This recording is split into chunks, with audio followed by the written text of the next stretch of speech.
He was dressed like a raccoon. I was a fox. Furry ears. Felt paws. We'd driven 3 hours in itchy polyester because the invite said costume theme, jungle jamboree. Lied. Planned. Cool. We walked into the family reunion, only to find candlelit tables, silk gowns, tailored suits, and not a single mask in sight. I froze. My husband's face dropped. Everyone turned, gasps, laughter, phones snapping pictures. My sister-in-law whispered loudly to her husband, "Did they think this was a birthday party at a zoo?" Someone snorted. Even my mother laughed into her wine. My name is Dana Keller. And from wherever you're watching this, stay with me. Have you ever been humiliated so thoroughly that your skin stopped fitting your body? We were placed at a small table near the trash bins. Little trash bins. Smelled like spoiled shrimp and broken trust. No waiter approached us. No drinks. Then came my brother, Matt, grinning like a wolf. "I told you it was a costume party," he said. "We thought you'd lighten the mood." He winked like it was a prank. A cute joke. Like we weren't humans in heat-trapping suits, sweating out dignity. Then the check came. $19,600. No warning. No heads up. Just a bill, dropped by a server who muttered, "They said you'd be covering it." My husband blinked. We didn't even order half of this." My sister-in-law leaned back, swirling her wine. "Your family. Cover it. That's what good family does." Matt chuckled. "Oh shoot. We left our wallets and our cards. Oops." It wasn't a mistake. It was targeted humiliation. I looked around. The way no one protested. No one defended us. They all just waited to watch us pay. I whispered 3 words to my husband. Never again. Ever. We paid. Smiled. Walked out in our suits. But when the sun rose the next morning, I didn't just rise. I erased them. First, I froze the joint savings account. $10,800? Mine. Gone from their reach. Then I blocked their phone numbers, shut down our shared Netflix, Spotify, and even the damn Costco card. Finally, I canceled the lease on the vacation property I co-signed for Matt. He didn't know yet, but by sunset he would. By 10:42 a.m., my phone buzzed with rage. Matt. Then his wife. Then Mom. All back to back.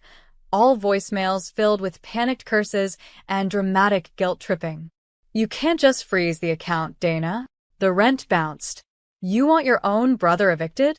This is family, not a war." No. This wasn't war. It was closure. They treated us like a punchline. And now they were choking on the setup. My husband handed me coffee. He didn't ask questions. He just kissed my forehead and whispered, "Proud of you." I had supported Matt's side hustle for years. Co-signed a lease for their fancy lake house rental. Even auto-deposited $1,200 monthly into a shared savings account labeled Family Fund. Translation. They take. I bleed. They laugh. Not anymore. I walked over to my laptop. Typed in my password. Logged into the lease management portal. Canceled the contract. Uploaded the photo of the trash bin table from last night, with my raccoon-suited husband half smiling. Subject line. Final straw. Immediate termination. By 3 p.m., their property manager called me. They're being served a notice to vacate. 30 days. 30 days to figure out what to do when the fool they mocked pulls the rug out. 30 days to sit in the wreckage of their cruelty. That evening, my sister-in-law finally got brave. Called me directly from her mother's number. "Dana, be reasonable. We didn't mean any harm. It was just fun. You're sensitive." I paused. Then said, "You placed us next to trash. You used my money to pay for your designer plates and $900 bottles of wine. You humiliated us, then stuck us with the bill. That wasn't fun. That was calculated cruelty dressed up as family." Silence. "You can't just walk away like this," she snapped. But I already had. "You didn't invite a raccoon to dinner," I said. "You invited the landlord of your comfort. And I just ended your lease on me." Click. I opened the window. let the cold breeze hit my face. And for the first time in 10 years, I felt like I finally stepped into the body they tried to shrink. 3 days later, Mom tried to gather everyone for a healing dinner. She called it a misunderstanding, said we should all just laugh it off like family does. Funny how they always remember blood, only after they've drawn yours. My husband wasn't going. I've got scars that don't want dessert, he said. I kissed him on the cheek and went alone, because some fires need to be watched burn out in person. The moment I walked in, the air thickened. Matt was already seated, arms crossed like a child at detention. His wife looked like she hadn't slept since I cut the money cord. Mom gave me a brittle smile like nothing ever happened. Dana, she cooed, you look nice. Can we talk civilly now? I sat, back straight, voice calm. Yes.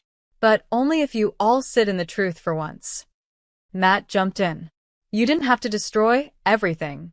You made us look like fools. You did that, I said.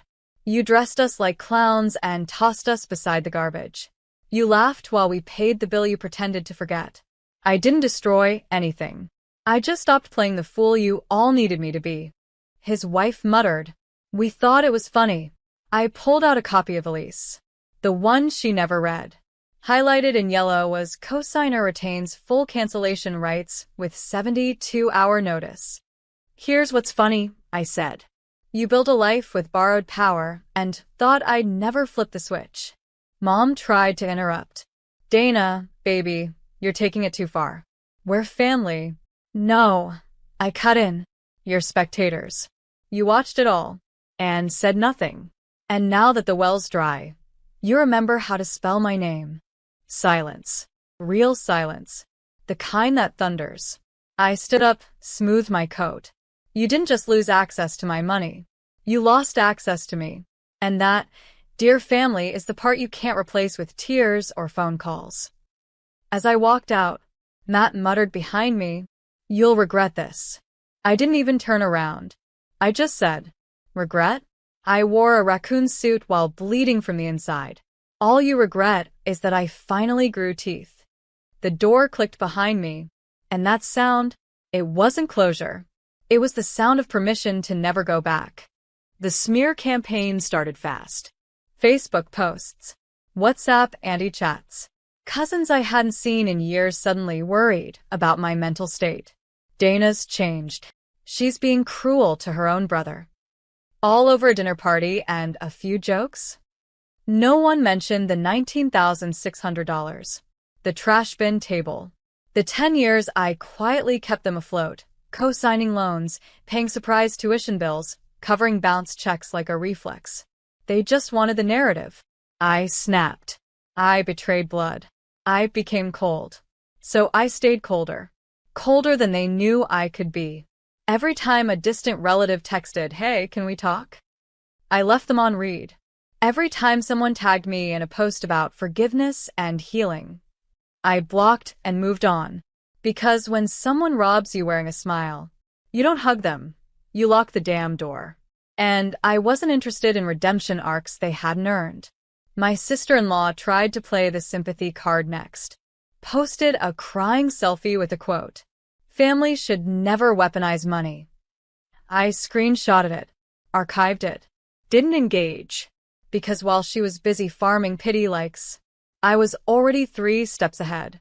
I contacted the property management firm we'd both used, sent them the proof of her fraud, unauthorized sublets, cash rentals, maintenance scams. They dropped her from their client list in under 48 hours. Just like that. Another mask off. But what really broke her? The fundraiser. I launched a community grant in our neighborhood, named it the Second Chance Fund, seeded it with $10,000, the exact amount I pulled from our family savings. Tenants applied. A single mom got her security deposit covered. An elderly couple finally repaired their leaking roof. A local student paid off her tuition balance. No press. No posts. Just lives shifted in silence, the opposite of what they'd ever do with money. People started talking. But this time, not in whispers. Dana did that? She used her own money? She's not cruel, she's clean. She cut the rot. And just like that, their little gossip storm lost all its thunder. Because truth doesn't always shout. Sometimes it just outlasts the lie. It was a Tuesday. Gray sky. No drama in the air. I was organizing donation receipts when my phone buzzed. FaceTime request. Matt. Decline. It rang again. Then a message. Please. Just hear us out. We're outside. I opened the door slowly. And there they were, Matt and his wife. No makeup, no smug smiles. Dressed in panic instead of designer. He spoke first. We messed up. Dana, please. We can't get approved for another place. The bank froze our accounts. The management firm dropped us. His voice cracked like a man realizing the joke's over. And he was the punchline all along. She stepped forward, voice lower. We thought you'd never leave. Never fight back. You were always the one who gave. I stood silent. Let them taste the stillness. Matt tried again. We're family. I'm your brother. I finally spoke. No, Matt. You're a man who dressed me up like a circus act while my husband stood beside hospital monitors. You handed me a $20,000 bill with a smile. And when I didn't break, you turned me into the villain. He looked down. I know. I do. I don't need an apology, I said. I needed it before the trash table. Before the posts. Before you decided to humiliate me instead of support me. They exchanged a look. Desperate. We just need a little help. A cosigner again. A loan short term, his wife offered. I swear we'll pay it back. I smiled. Finally. I already gave you a loan, I said. You spent it on wine, cruelty, and your own downfall. Consider it paid in full, with interest and self-respect.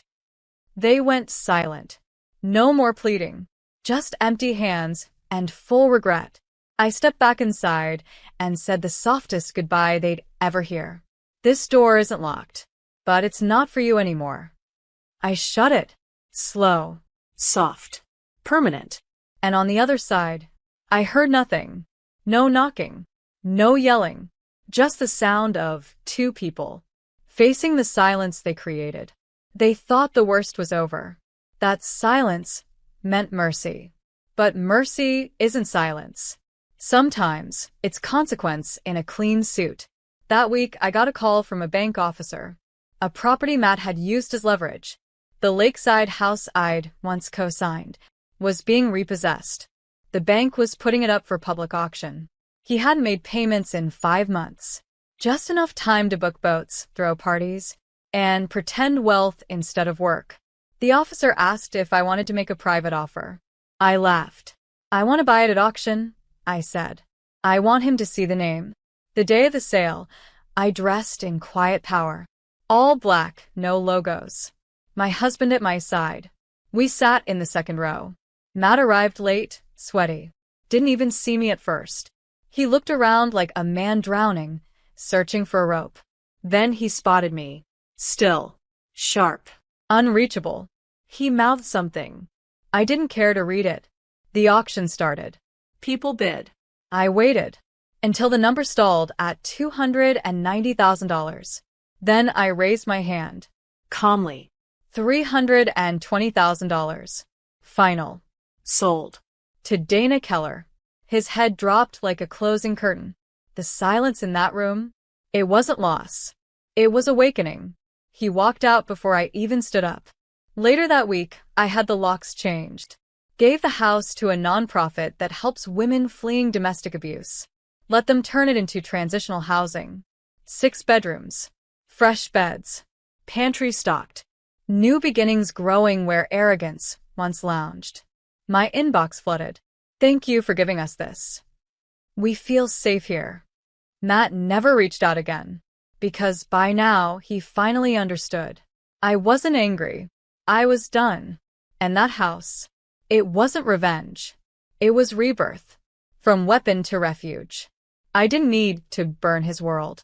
I just reclaimed mine. And planted better things in the soil he tried to poison. She arrived unannounced. Like always. Same perfume. Same practiced warmth. But this time she knocked. I opened the door just enough to see her face. Tired. Lined with worry. Carrying a pie in shaking hands, like dessert could rewind betrayal. "Hi, sweetheart," she said. Voice trembling like she forgot how strong mine had become. "Can we talk?" I didn't answer. Just stepped aside. Let her in. She sat at the edge of the couch like it might break beneath her. She looked around, noticed the framed photo of my husband and me on the mantel, a picture from the night we bought back our dignity. "I saw what you did with the house," she finally said. "I didn't know you were hurting that much." I sat across from her. Not close. Not cruel. Just clear. "You didn't know because you didn't want to." I said it without anger. Just fact. She nodded slowly. "That night, I should have stopped them. I knew it wasn't right. But I thought you'd laugh. Brush it off. I didn't realize how much you carried." "You didn't realize," I repeated. "Because you were busy keeping peace, even if it meant wounding me quietly." She placed the pie on the table. "I didn't come to fix it. I know I can't. But I came to say you didn't deserve any of it. Not the costume. Not the check. Not being treated like a tool instead of a daughter." Silence again. But this time soft. Then she asked, "Do you think there's a way back? To us?" I looked at her for a long moment, then walked to the kitchen, grabbed a Sharpie, a sticky note, wrote just one word: respect. I stuck it on the pie. "If you ever want to come back, bring that with you.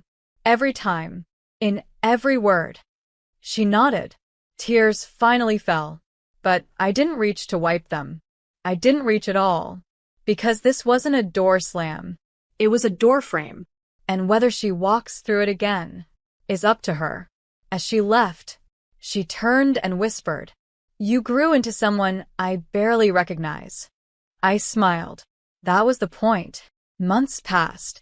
Quiet ones. No more surprise knocks. No whispered attacks in family group chats. No guilt-wrapped demands pretending to be love. Just peace. And the sharp, clean air of independence finally earned. The nonprofit sent me an update. That lakeside house? It had helped 14 women so far. One of them started her own business. Another reunited with her kids. They called it the Second Start Home. I visited once. Late evening. No announcement. I just stood across the street, watching as the porch lights glowed warm. Laughter spilled out the windows. Real. Free. That night, I received a letter. Handwritten. No return address. But I knew the handwriting. Matt.